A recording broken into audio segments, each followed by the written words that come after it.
আমাদের পাড়ার রিয়া বলে মেয়েটা খুব ভালো মেয়ে, ভালো পড়াশোনা করে, কলেজে যায়, আর প্রত্যেক দিন শিব পুজো করে। কলেজে যাওয়ার আগে শিব পূজা করে তবে কলেজে যায়। একদিন শোনা গেল রিয়া নাকি প্রেগনেন্ট হয়েছে, পেটে বাচ্চা এসেছে, কুমারী মেয়ে, পেটে বাচ্চা এসেছে। পাড়ার কিছু লোক বলা বলি শুরু করলো যে মেয়েটা তো খুব ভক্তিমতী, শিবের পূজা করে, তা শিব নাকি সন্তুষ্ট হয়ে একদিন এসেছিল, শিবের স্পর্শে রিয়ার গর্ভে সন্তান এসেছে। আপনি বিশ্বাস করবেন? আপনি তো বলবেন আমি গাঁজা খেয়েছি, বিশ্বাস করার কথা নয়। তাহলে মহাভারতে কি করে বিশ্বাস করবেন? ধর্মরাজের স্পর্শে কুন্তী গর্ভবতী হয়েছিল। মহাভারতের কোনো জায়গায় কি লেখা আছে ধর্মরাজের সঙ্গে কুন্তী সহবাস করেছিল? ধর্মরাজের স্পর্শে কুন্তীর গর্ভে সন্তান এসেছিল। সেটা যদি সম্ভব হয় তাহলে শিবের স্পর্শে আমাদের পাড়ায় রিয়ার গর্ভে সন্তান আসবে না কেন?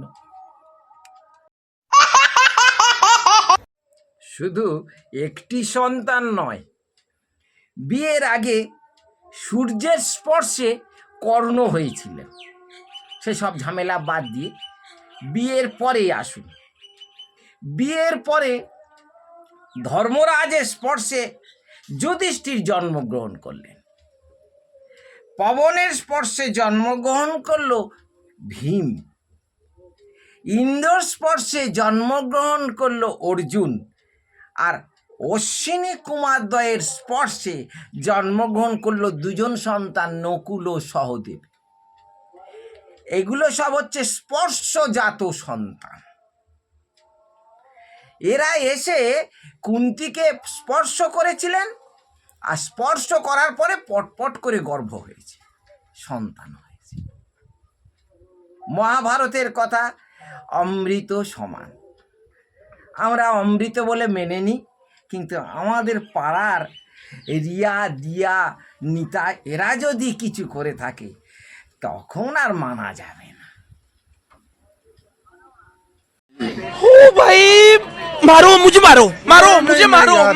সূর্য, ধর্মরাজ, পবনদেব, ইন্দ্রদেব, অশ্বিনী কুমারদ্বয় এরা এসে কুন্তীকে স্পর্শ করলো আর পটপট করে সন্তান হলো, কিন্তু নিজের স্বামীকে স্পর্শ করেনি।